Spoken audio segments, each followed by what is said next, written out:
Biodiversity is now an essential topic for all the companies that want to rethink their businesses in a sustainable way. The relationship between companies and biodiversity is clearer than ever. On the one hand, companies and their supply chains with their activities have an impact on biodiversity. Take, for example, the food sector, which relies on biodiversity for the raw materials. It contributes to land use change and releases pollutants. Another example is the logistics sector, that through transportation may introduce alien species and increase the CO2 emissions. On the other hand, biodiversity plays a crucial role for businesses in terms of risk and dependencies. We can take as an example the agricultural sector that relies on the ecosystem service of the pollination. Another example could be the hospitality sector that relies on natural heritage. All these ecosystem services are all thanks to biodiversity. In front of these impacts, risks, and dependencies, it's more clear now how businesses play a crucial role on biodiversity conservation. The European Union, through EFRAG, the European Financial Reporting Advisory Group,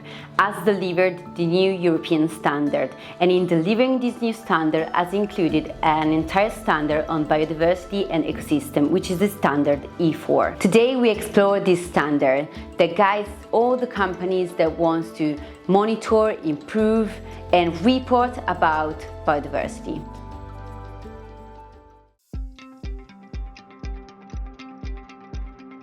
In one video, we have already discussed the other standard on biodiversity, which is the GRI 101 Biodiversity 2024, a voluntary standard which is widely adopted internationally. At the European level, however, things work differently. You may have heard about CSRD, the Corporate Sustainability Reporting Directive. This directive was approved in 2023. Through its delegated act, has introduced 12 reporting standards.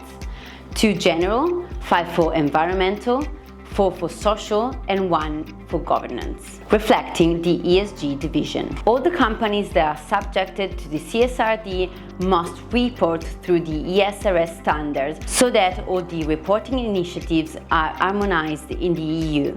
The new E4 standard requires that companies will have to report on biodiversity if this theme is material, so it's included in the materiality assessment. Now let's dive into the heart of the standard, which provides 6 disclosure requirements: strategy, impact, risk, opportunity, metrics, and objectives. Exploring these 6 disclosure requirements, the first things that companies will have to do is the transition plan. Let's see what this means. So the transition plan is the core of E4, because it's where the company is to define the business model and the strategy within a certain time horizon that could be 5 years up to 2030 or 2050. Of course, it has to start from clear metrics of assessment that we will deep dive further later. Another theme that emerged that is similar to the GRI standard is the theme about the actions, all the actions that the companies must take in place in order to follow their strategy on biodiversity. In this context, it's very important to take into consideration the theme of hierarchy and compensation. So let's dive deeper into the topic of policies and actions. How does the transition plan lead to actions? But what is a transition plan? It's a set of actions that the company has to take to reduce their impact on biodiversity. It has to follow a hierarchy of action, similarly to GRI. So first of all, you should try to avoid, if possible, the impact, reduce it if you have it and you cannot avoid it, and in the end restore where you already created an impact. That's for sure what you can do on your site and your value chain, and in terms of hierarchy of action should be on what you have to focus on the first time. Then, when this kind of action, you don't have any room for any kind of action of this type, you can consider offsetting and compensation. This means acting on sites that are not fully correlated and related to the company operation. 2 things has to be taken into consideration. First of all, the restoration should be considered, should be implemented where the impact of the company is present. And second of it, following a clear methodology so that the impact can be quantified and be of real impact for the company. So we saw the actions, the hierarchy of impact, and the compensation. Now let's see another topic, the objectives. In fact, all the companies will have to set some goals in order to monitor the effectiveness of actions and policy that we mentioned earlier. How can the company set the objectives? Can they set the objectives on something relevant?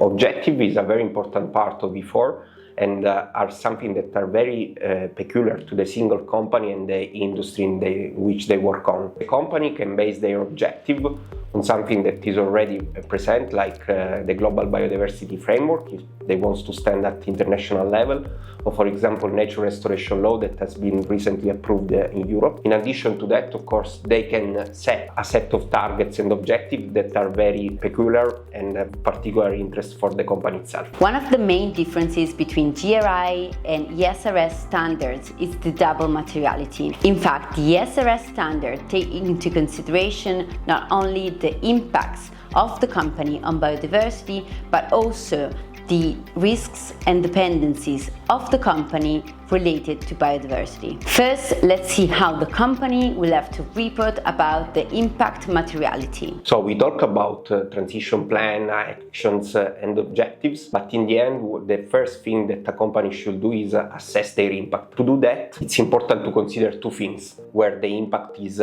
generated, and to do this, it's important to consider the presence, for example, of natural parks or protected area, species at risk in that area, and the general level of nature in the specific site. And of course, you have to consider the kind of impact the company has in that site. E4 in particular focus on only one of the 5 driver of losses, that is land use and water use change. To calculate that in 3B, we use a lot MSA, that is the mean species abundance, that is based on Globio model. Why we use MSA? Because it's a very easy to understand matrix. It's a number that goes from 0 to 100, where 0 is fully degraded land and 100 is a perfectly natural land, and gives you the clear understanding and the idea of what is the level of nature in a certain area. A very important feature about MSA that can also be converted in MSA hectares or MSA square kilometers, and that is the extent the clear impact of the companies is generating. And these are metrics that you can use to,